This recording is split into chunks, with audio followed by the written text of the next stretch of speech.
although I'm very lucky that the good majority of our clients don't experience this, but there's a massive risk that when they launch, actually it's not what the customers wanted.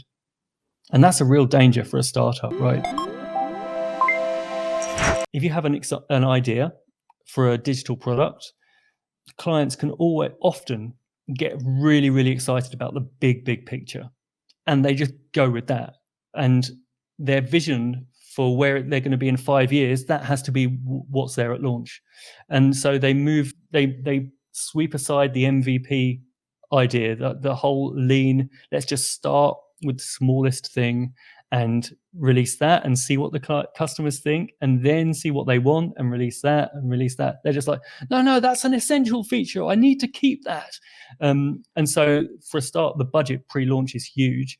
And secondly, although I'm very lucky that the good majority of our clients don't experience this, but there's a massive risk that when they launch, actually it's not what the customers wanted. And that's a real danger for a startup, right? So I'm working on the assumption in Code Assembly that what we're launching with is what people want. Mainly, I think, because the MVP process has happened for 1.5 years in remote. We've been trying the software ourselves, and our developers have been our first customers. And I know when they're not using Encoder, and I know when they're using it. And so the question of why will come up over and over again, and it has done, and that's really molded the product.